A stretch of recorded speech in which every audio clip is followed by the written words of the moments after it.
If you are planning on moving to Canada as a newcomer or even as an international student, then job searching is something that should be a priority for you. And as somebody who landed a job the first week that I landed in Canada, even before I arrived in Canada, I was able to get some job offers. I felt I should at least share my experiences with you. Some of the things that I did to help me land a job even before I arrived in Canada. So in today's video, I'll be walking you through 7 different steps that I think if you follow, you will also be able to at least land a job for yourself before you arrive in Canada, or even worst case scenario, within the first few weeks when you arrive in Canada. The first step will be research. You will need to research the Canadian job market. And with this, the first step that I'll advise you take is to research your field when it comes to Canada. You will have to start looking for job postings, typically jobs that you'll be interested in, to know the possible salaries, the qualifications that are required, and even the job descriptions. And even when it comes to experiences, what they are looking for when it comes to the kind of jobs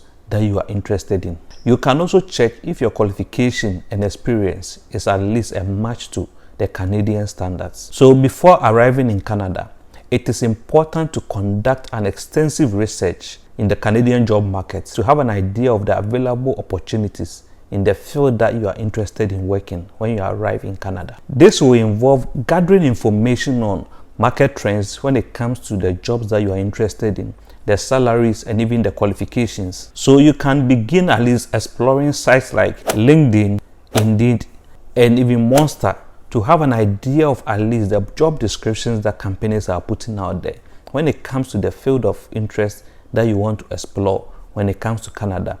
This will give you an idea of at least the experience that you will need to be able to at least qualify for those jobs. Knowing this information, at least having that at your fingertips, will help you at least to adapt your resume and even your cover letter when it comes to targeting those jobs. And this will help increase your chances of at least being called for an interview and possibly getting employed. Additionally, by studying some of these job descriptions that are posted on these job sites, it will give you an idea of the in-demand jobs that are currently in Canada, especially in the areas that you have interest in, so that you will know how to at least position yourself and know that which jobs that possibly are in demand, and you have a higher chance of being successful with when it comes to moving to Canada. Another way to research at least the Canadian job market when it comes to looking for jobs is to join professional groups and organizations in the field that you are interested in, even before you arrive in Canada. These organizations mostly hold networking events and job fairs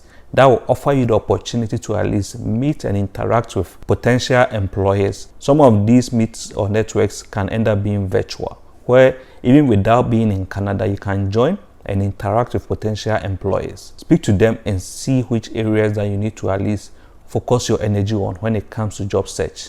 And also when it comes to LinkedIn, you'll be able to at least reach out to people who are working in some of these companies and connect with them and ask them questions about the kind of job that exists in those companies. Because one thing that you will realize when you get to Canada is about 80% of the Canadian job market is hidden. So basically those jobs are not posted on any job sites. So for every one job that possibly you see from a company on a job site, there are about 4 of them that are not even advertised, that people might end up getting through referrals. So it will be good to at least connect with some of these people to get insights into possibly those companies and even the job market in general. And most people that you might reach out to on LinkedIn will be very prepared to at least give you the needed information if you reach out to them genuinely and not just go there trying to just seek information.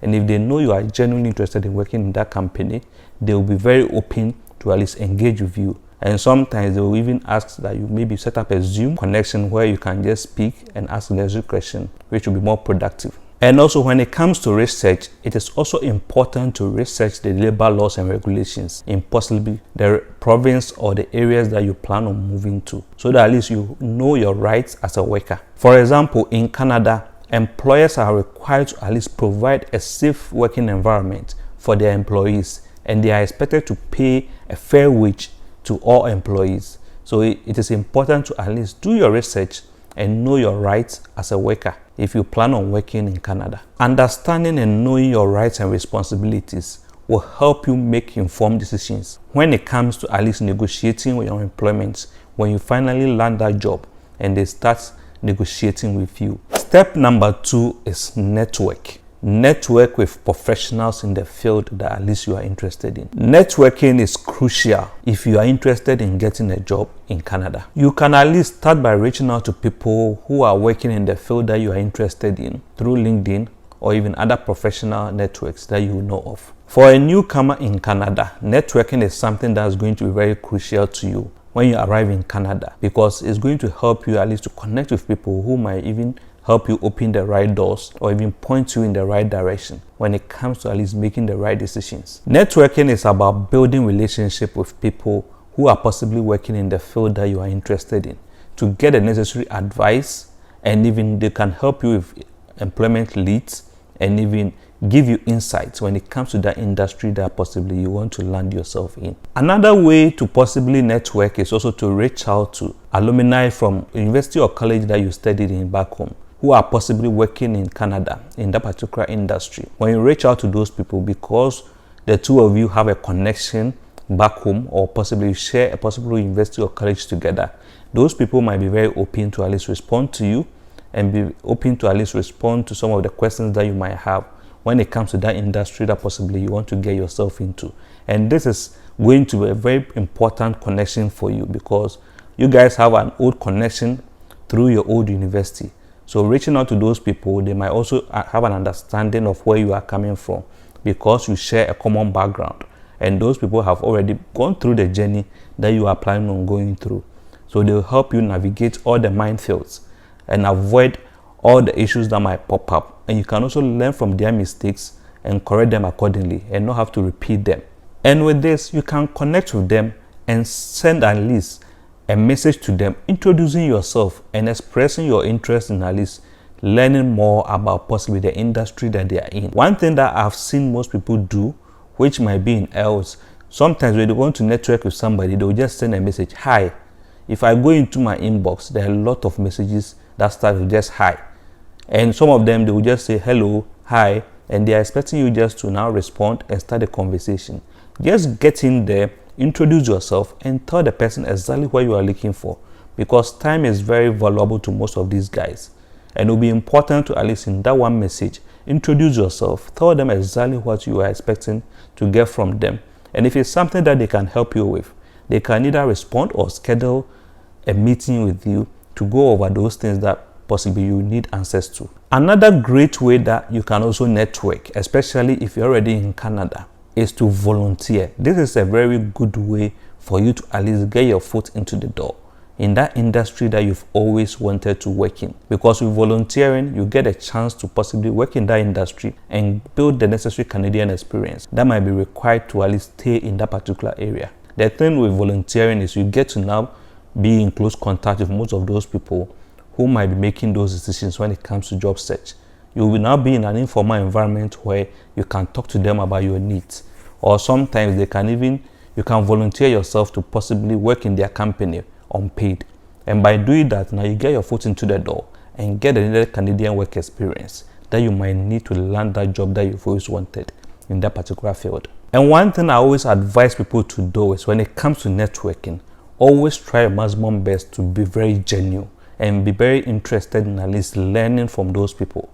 Don't just be interested in just lists and jobs and just be reaching out, asking questions about jobs.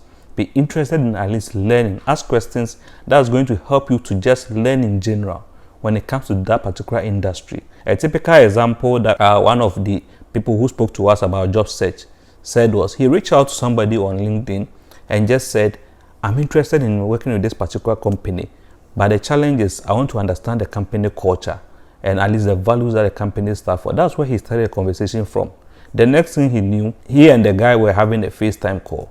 And that's how he basically landed a job in that company, by asking those questions before he realized they were talking about possibly positions that he might be interested in, because that conversation led to the contacts asking about his background and all those things, and realized that a role that they were trying to recruit for, he could possibly fit into that role perfectly. And always remember that building strong networks takes time and effort, but they always pay off in the long run.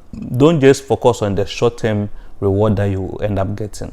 You can take your time and put in the necessary effort, to build those networks, and in the long run they will yield the needed results for you. Step number 3 is to get certified.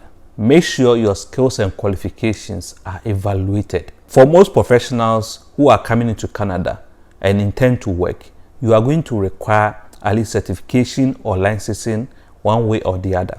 That is why researching is very important. At least you need to do the necessary research and know the kind of qualifications and certifications that you need, so that at least before you pick up your bag to move to Canada, if there is a need to at least evaluate your skills and credentials to make sure that they are commensurate with what is in Canada, or at least to know that they are recognized in Canada, you can do all those things so that when you land in Canada, you will already be certified and be ready to at least enter that particular industry. And if it just happens that your skills and qualifications are not recognized, you will know where the gaps are and you will understand how to close those gaps. Personally, when we move into Canada, I've had a lot of people who are now going through that certification process because they had an idea of what is required of them, and some of them started the process even before we moved to Canada.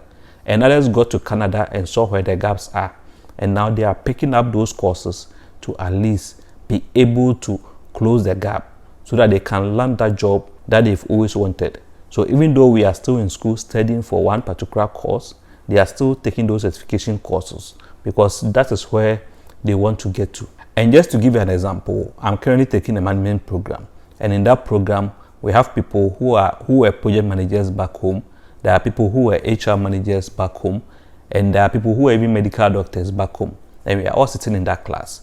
And it will surprise you to know that those who were HR back home and intend to enter the HR market, they are now taking the HR qualifications and certifications that at least Canada recognizes. Some of them have taken what they call the CPA HR, just to make sure that post-graduation they will be recognized and at least be able to enter the HR job market. Those who plan on entering the project management field, because back home they were just project managers, are currently taking the PMP certification because they know that that one is what is recognized in Canada, to be able to at least practice and work as a project manager. And even the one person who is a medical doctor in the class and plan on entering the medical field, that person is also going through the certification to make sure that post-graduation he will be able to now enter the job market as a medical doctor and be recognized as such. So it is vital to ensure that at least you evaluate your skills and qualifications to make sure that at least they match what the Canadian job market is expecting. And you can always do this by at least reaching out to the regulatory bodies in those fields that at least you want to practice in. Sometimes by just sending them an email, they will tell you which areas and which courses that you need to take. I have a friend who wanted to at least understand how her qualification matches with the Canadian job market when it comes to HR. All she did was send an email to the regulatory body, explain her qualifications and the certifications that she held. And they came back and told her exactly the kind of courses or programs that she needs to take to be able to be recognized by that regulatory body. So sometimes by just reaching out to them, they will direct you in the right path.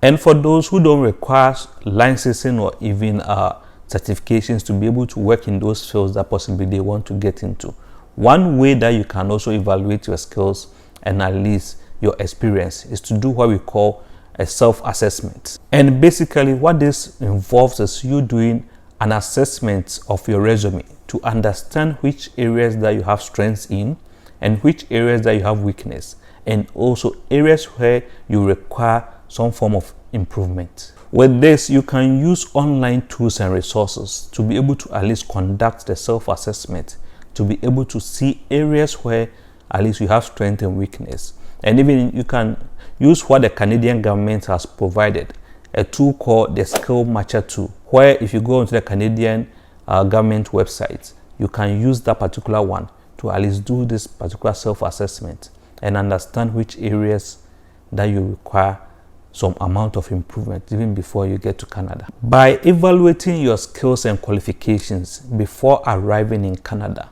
you will better position yourself to be successful when it comes to the job search, because at least you would have done most of the work that you recruiters will be looking to do, and now you can position yourself in their eyes to know that you might be the ideal candidate that they have always been looking for. Step number 4 is update your resume and your cover letter. After doing the research to know the industry that you want to work in, at least reaching out to people to network and also getting yourself certified to know whether your skills and qualifications are transferable to the industry that you want to work in Canada. The next thing that you actually need to do is to make sure that you've updated your resume and your cover letter to reflect the Canadian style of resume. In terms of resume formats, there is the functional format and there's a chronological format, or you can also go with the hybrid format. You will need to do the research to know which format at least matches the experience that you have based on the qualification that you have and the industry that you are targeting. With resume, it's a whole big topic, so I plan on doing a whole video on that one to walk you through it, to be able to at least prepare your resume to meet the Canadian style format. But for the meantime, I'll share with you a few tips and tricks to help you at least update your current resume whilst we wait on that video. There's one thing that you have to know: the Canadian style of resume highlights your experience and at least your skills that are transferable from wherever you are coming to the industry that you want to enter, and even the type of job that you want to apply to. So whatever the case may be, you need to make sure that the resume that you are submitting is tailored to meet that particular industry. So you are using the right jargons, you are picking up the right terms, and you are using the right acronyms in that particular resume. And also make sure that it's tailored to meet the particular job that you are at least applying to, so that they will know that the skills that you have are transferable. Because there are some job titles that you will quote that does not even exist in Canada, but in your home country might exist. You need to make sure that the skills that you are demonstrating are all transferable to that particular job. And trust me, a well-written resume and cover letter will definitely help secure you that job that you've always wanted. Because since being here and also in the role that I'm currently in, I've seen a whole lot of resumes coming across my desk where people are trying to apply for jobs in my particular company, and you realize that a lot of these guys are making the basic mistakes. And I always advise that if you don't have the time to at least take time to at least go through, do the necessary research and tailor your resume to meet the Canadian job market, feel free to at least reach out to somebody who is a professional in that particular area to help give you at least a standard resume that you can tailor based on the jobs that you will at least be targeting. Because trust me, a well-written resume and cover letter will help you to stand out when it comes to all other applicants in terms of the job that you are applying to. Because the resume is supposed to help get you to the interview. And if the recruiter is looking at that resume, they should be able to tell whether you meet that particular qualification that they are looking for. And that cover letter will at least help sell you to that particular recruiter and tell them and explain to them how you are different from any other person who is submitting their resume and cover letter for that particular job. When you are tailoring your resume to meet the Canadian job market standard, you need to make sure that at least you are highlighting your achievements and all the experiences that you have coming into Canada. Also, you need to make sure that you are clear and concise about the job descriptions that at least you had back home, so that anybody who is reading about your resume will have a clear understanding of exactly what you are bringing to the table. You also need to make sure that you are including all the relevant informations when it comes to you as a person, be it your education, work experience, any qualifications that you have that will make you stand out of the lot, any certifications that you have. You will need to make sure that all these things are articulated on your resume, so that any person looking at it will see what you are bringing to the table at a go. The average recruiter will spend less than a minute on your resume, and when they pick it, they should be able to at least tell that this is a resume that I would like to read. This is a candidate that I'm interested in to at least explore further to see what that person has to offer. So if you look at a standard Canadian resume, you realize that most people will start with a profile of what they have to offer. They will talk about the experiences that they have, all the certificates and degrees that they hold, what they are currently doing, all the at least certifications that they hold now. If they are undertaking any particular courses, they will list all those things there in more like a bullet form. And like I said, it will take time to at least pick a Canadian style resume and go into detail in a subsequent video. The whole idea about the profile is it tells any recruiter who is reading it what you have as a candidate, what you are bringing to the table. And if they like what they are reading, they will now go further and look at all the other sections that you have. And also your cover letter should be tailored to the job or the Canadian job market, the kind of job that you are applying to. It should at least show anybody who's reading it that you've done your research when it comes to that particular role. You've done your research when it comes to that particular company, to make sure that at least they know that you are somebody who has actually read about the company and not just applying for applying's sake, because they would want to know that as a candidate, you've done the research and you tick all the boxes and you have the right questions to ask even when you come to the interview, so that they know you are a good fit when it comes to that job description. The mere fact that you have the qualification doesn't mean that you qualify for that particular role. In that cover letter, you need to explain and show that you are a good fit for that particular role. That's why the cover letter is very key when it comes to applying for those jobs. If you are just applying for what we call normally survival jobs, something that might be paying you by the hour, sometimes you might not require the cover letter. But if you are applying for, let's say, a salary job, a job that requires some kind of professional experience, some kind of professional training, then you need to use that cover letter to show them that you are a good fit, and at least they should call you in to at least hear more about you. Additionally, also make sure that your cover letter is well written and is error-free. A cover letter that's full of error will tell the recruiter that you are somebody who is not attentive to detail. No need to write multiple pages. Just one page might just be enough to explain to them that you are a good fit for that role. So here are some examples on how you can prepare your resume and cover letter. Some tips that at least personally I have used in the past that I feel you can apply when it comes to preparing your resume and your cover letter. First is make sure you've researched the company and the job description. Like I said, this will help you to at least tailor your resume and cover letter to meet that particular job description, because you know the values and what the company is actually looking for, so you can tailor your resume and cover letter accordingly.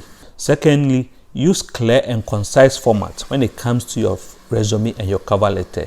Avoid using complex language and jargons that might not be familiar with the Canadian employer that you are targeting. Thirdly, highlight your skills that are transferable to the Canadian job market from your background that you are coming from. So for example, if you are somebody who has experience in customer service, emphasize your ability to at least communicate effectively and provide excellent customer service. Fourthly, use verbs to describe your accomplishments and responsibilities. So for instance, instead of saying responsible, you can say something like managed or even oversaw. Lastly, proofread your resume and cover letter to make sure that it's error-free and there are no grammatical errors, because the last thing you want to do is to tell your future employer that you cannot read and write properly. My advice is consider asking a mentor or a friend to even proofread your resume and cover letter, so that at least you know somebody else has gone through it to give their feedback and check for errors. Overall, preparing a well-written resume and cover letter is going to be crucial when it comes to this job search in Canada. So make sure at least you have one that you know can get a job done for you. If you need a personalized experience to somebody to help you to at least work on your resume and your cover letter, you can reach out to me. I'll leave my Calendly in the description column. Just book some time. We can sit down and go through it together. And like I said, I'll take time to prepare a full video, possibly a master class on just resume and cover letter. Until then, feel free to at least reach out to me and we can get that one done, so you have a personalized resume and cover letter that you can at least adapt based on the jobs that you are targeting in the industry. Step number 5 is apply for jobs. After doing the research, making sure you've networked, customizing your resume, the other thing that you need to do is now apply for the jobs. Once you've identified the job opportunities and prepared your documents accordingly, the other important thing that you need to do is now follow the process that the employer has laid out for applying for those jobs. So after narrowing down those jobs that you are interested in, now you can look at each one of them and see how the employer expects you to at least apply for those jobs. When it comes to applying for jobs, there are a few platforms that at least you can look to search for those jobs. You can use LinkedIn, you can use Monster, you can use Indeed, and you can even use Glassdoor to at least help you find those jobs. The good thing about some of these platforms is if the employer expects you to at least apply for the job on their portal, they will link you to that company's website, or they will state it clearly that you are supposed to apply through the company's website, and there will be a link to take you there.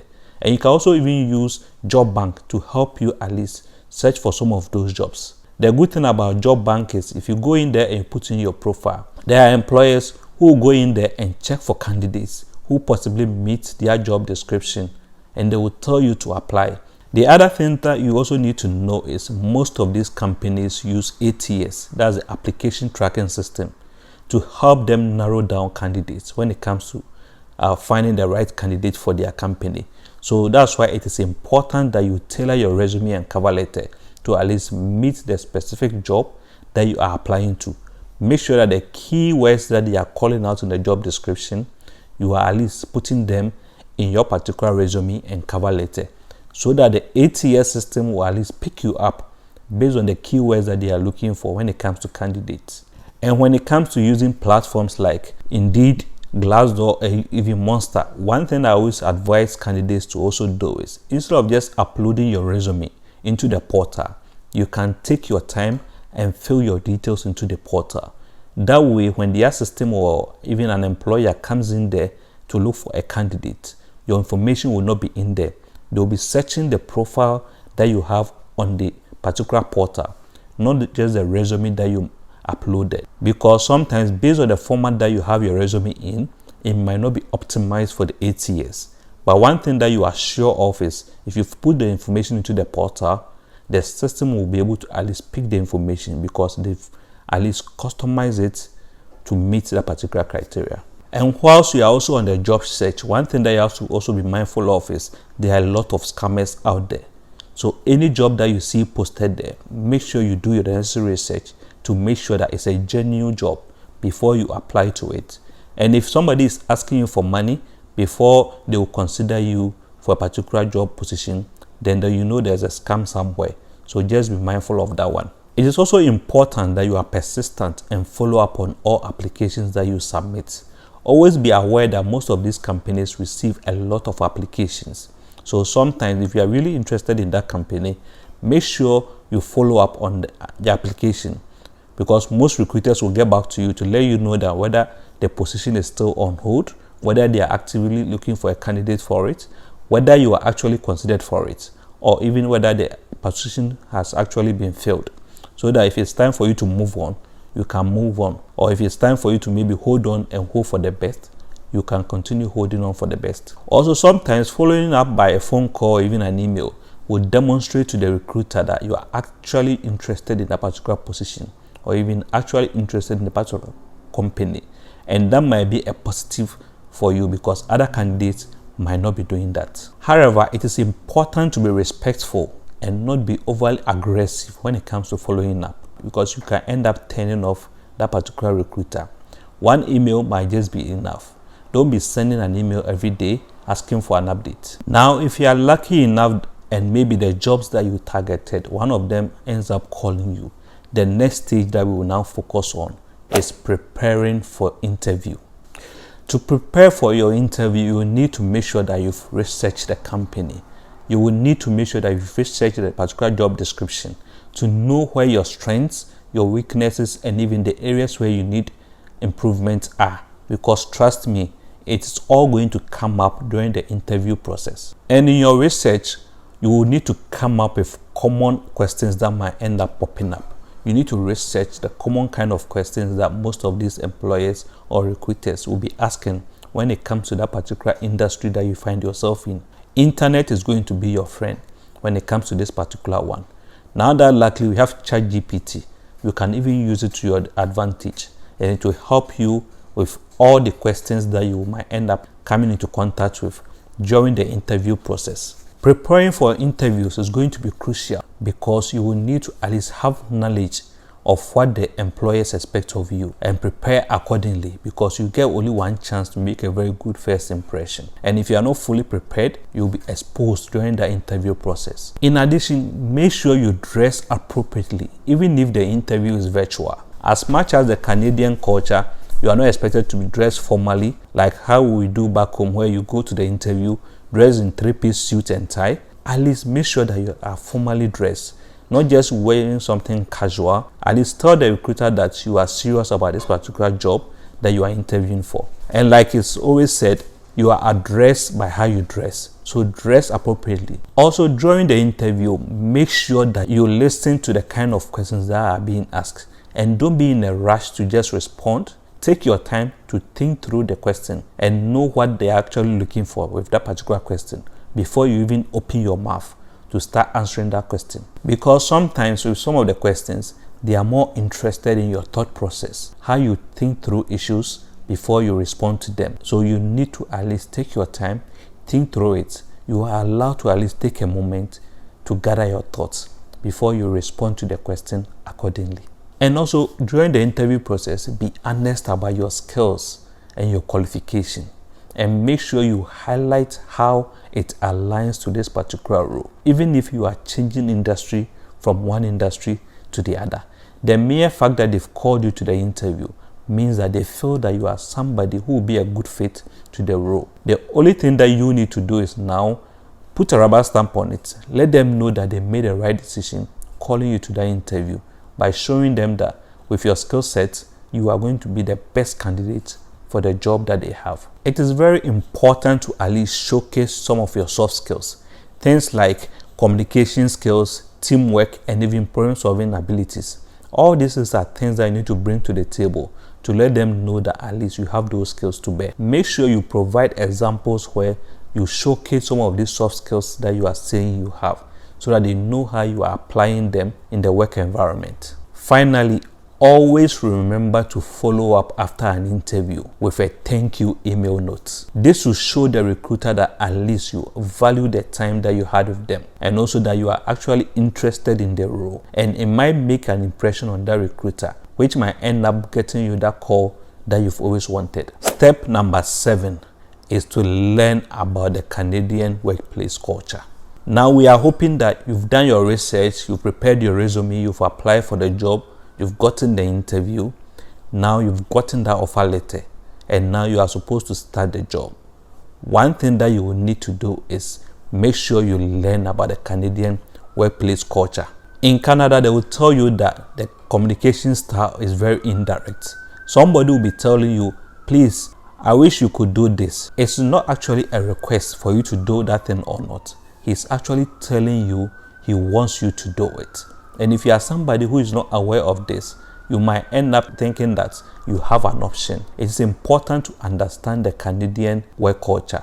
Some of us were lucky that we went through a whole session of cultural dimension to understand how our cultures that we are coming from is different from the Canadian culture. But the onus will now lie on you, that person who is now moving from your home country to Canada to come and work, to make sure that you've informed yourself when it comes to the Canadian workplace culture. Because having knowledge of this particular Canadian workplace culture will at least help you to be successful in that role that actually you've been recruited for. This will involve understanding at least the work environment, the communication style, and even the workplace etiquette, because every workplace has its own work etiquette, and you understanding it is going to be very important in this particular process. You can also learn about the Canadian workplace culture by also understanding workshop, networking events that are even organized, or even reaching out to people who are working in those particular industries to ask the relevant questions,